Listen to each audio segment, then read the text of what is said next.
сураи қориа 101 сураи Қуръон буда дар Маккаи Мукаррама нозил шуда аз 11 оят иборат аст. ин сура аз аҳволи рӯзи қиёмат ва сахтиҳои он сухан меронад. дар он рӯз ҳодисаҳои бузург рӯй медиҳанд, мисли бархестани мурдагон аз қабрҳо.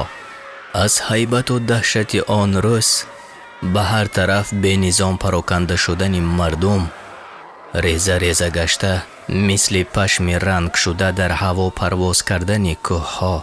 ин буд муқаддимаи мухтасари сураи мазкур. бисмиллаҳи рраҳмани рраҳим. оғоз мекунам ба номи Аллоҳе ки беандоза меҳрубону бениҳоят бораҳм аст. сахт кӯбандаи дилҳо. яке аз номҳои қиёмат ин аст ки шарҳи он иншааллоҳ дар оятҳои зер баён мешавад. чист он сахт кӯбанда? чист он қориа? он қиёмат то дараҷае беқароркунанда аст ки ақлу хаёли кас дарк карда наметавонад ва он аз фаҳму тасаввури инсон болост ва суханеро кас гуфта наметавонад ки тамоми ҳақиқату моҳияти қориаҳро дар бар гирифта тавонад. худованд ба андоза ва моҳияти он худаш донотар аст, зеро ин ки ӯ таоло фармудааст ки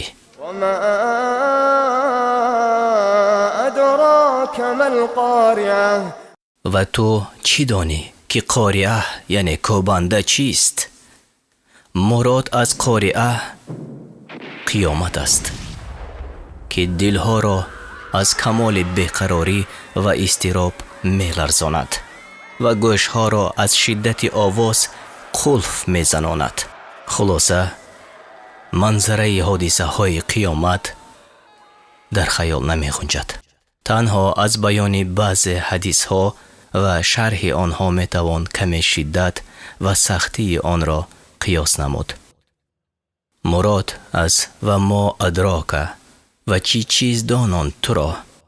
ин аз як тараф барои тарсонидани мардум бошад, аз тарафи дигар барои дар шавқ даровардани онҳост дар шинохтани қориа ва аҳволи он ки Аллоҳ таоло дар оятҳои зер баён кардааст.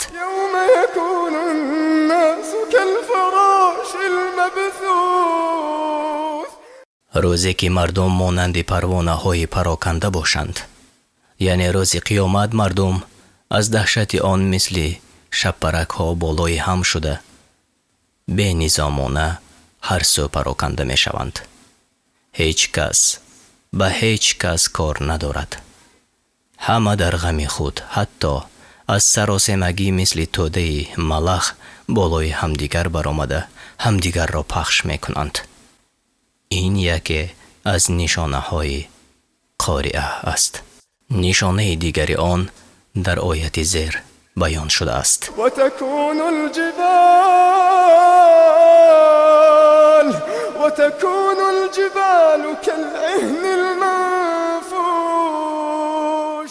ва кӯҳҳо монанди пашми рангини ҳаллоҷӣ шуда бошанд.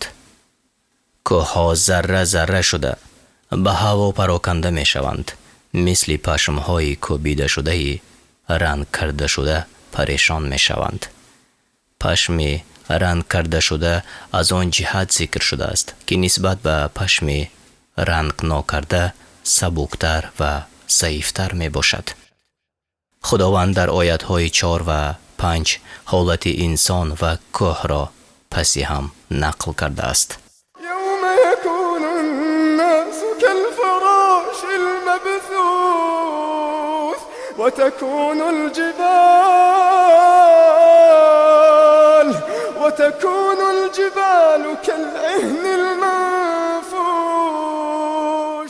муфассирон гуфтанд ки ин барои ибрат ва танбеҳи инсон аст. кӯҳҳо чун махлуқон дар дунё бе ҳеҷ гуна ибодат таклиф шуда, яъне мукаллаф набуданд, лекин аҳволи онҳоро дар қиёмат бинед. انسان چون بنده خدا در این دنیا وظیفه ها دارد. آنها را اجرا نکرد و یا با نقصان و کمبودی اجرا کرد. حال آدمان گناهگار در قیامت چی می شده باشد؟ آیت های بعدی از تقسیم آنها در آن روز به دو گروه، سعید یعنی نیکبخت و شقی یعنی بدبخت، خبر می دهند. فأما من ثقلت موازینه، اما شخصی را که پله ترازوی حسنات او گران شود، فهو فی عیشة راضیه، پس او در زندگی پسندیده باشد. شخصی که پله ترازوی عملهای نیکش نسبت به پله ترازوی عملهای بدش گران آید، وی در عیش گوارا و جنت بوده صاحب نعمتهای دائمی می گردد.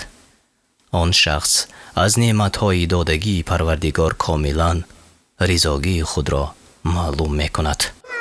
اما من خفت موازینه، و اما من خفت موازینه، و اما من خفت موازینه، و اما شخصی را که پله نیکویی او سبک شد، أمه هاوية، فأمه هاوية، پس مادری یعنی جای او هاویه باشد. هاویه یکی از نامهای جهنم است که آن بسیار فروتر بوده عذابش نهایت سخت می باشد. شخصی که پله ترازوی عملهای نیکش نسبت به پله ترازوی عملهای بدش سبک آید، یعنی ثواب او کم اما گناهش بسیار باشد، یا نیکی داشت لیکن به سبب ظلمی که در دنیا به مردم کرده بود نیکی های او را به مظلومان دادند و او بی ثواب ماند. پس جای زیست و مأوای چنین شخص هاویه است، یعنی نار جهنم است. بعض مفسران در تفسیر کلمه امه یعنی مادرش گفتند که هاویه برای شخصی سرگناه مثل مادرش است، یعنی هاویه یعنی جهنم شخص گناهکار را چون مادر فرزندش را به آغوش خیلی گرم و سختش فرا می گیرد. وما أدراك ما هي، و چی آگاه کرد تو را که هاویه چیست؟ آتش است نهایت سوزان. آیت دهم به شکل جمله سوالی آمده است، در حالی که جواب این سوال به الله تعالی معلوم است. اینجا مراد از سوال تأکیدی با دهشت، با هیبت و خیلی سخت بودن احوال گناهگار در هاویه یعنی جهنم است. الله تعالی می پرسد که چیست آن هاویه؟ از کجا می دانی؟ البته بنده جواب آن را نمی داند، فقط خدا خودش می داند و با کلام مبارک خود جواب می گوید که هاویه آتش نهایت بلند حرارت است. بنابر معلوماتی در حدیث ها وارد شده، گرمی آتش جهنم نسبت به آتش دنیا 70 مراتب زیادتر است. آید به صفت جهنم و تفسیر این آیت حدیث ها بسیار آمده است. با آوردن یک روایت رشته سخن را در موضوع شرح و ترجمه این سوره مبارک به آخر می رسانیم. در روایت چنین آمده است: گر مؤمن بمیرد، روح او را نزد ارواح مؤمنان می برند و به آنها گفته می شود که او را نزدتان جای دهید.